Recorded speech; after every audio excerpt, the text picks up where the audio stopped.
Dans la famille, ils sont viticulteurs de père en fils. Il y a 15 ans, David Gentil s'installait à Vénéjean. De 12 hectares au départ, il en gère aujourd'hui une cinquantaine. Mais l'année a été éprouvante. Un orage puis une sécheresse lui ont fait perdre une grosse partie de sa récolte. Son rendement est passé de 45 à 18 hectolitres par hectare. Un nouveau coup dur alors que la viticulture en Languedoc-Roussillon est déjà durement touchée par la crise depuis quelques années.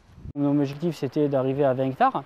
Sauf que le jour où j'y suis arrivé, les prix ont baissé et donc j'étais obligé de continuer à me développer pour maintenir en fait le même niveau de chiffre d'affaires, on va dire, sur l'exploitation, quoi. David Gentil arrive tout juste à payer ses fournisseurs, mais il ne parvient plus à se dégager un salaire. Il travaille à perte. L'hectolitre est payé entre 85 et 90 euros. D'après ses calculs, à 100 euros, il serait tout juste à l'équilibre. Mais pour lui, la grande distribution tire les prix vers le bas et réalise des marges sur le dos des viticulteurs.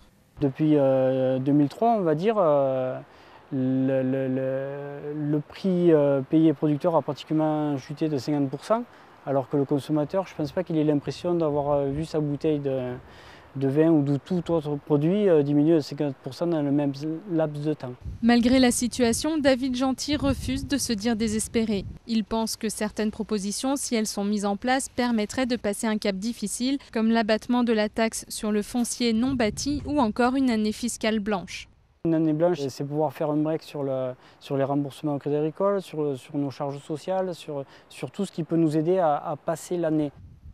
Si ce n'est pas le cas, c'est vraiment des volontés politiques pour pas qu'on s'en sorte. Et puis là, à ce moment-là, c'est toute l'agriculture française qu'on a décidé de saccager. Une agriculture qui refuse de se laisser faire. Pour la Journée nationale d'action vendredi, David Gentil rejoindra le cortège des agriculteurs de toutes les filières en espérant que leurs revendications et leurs actions porteront leurs fruits.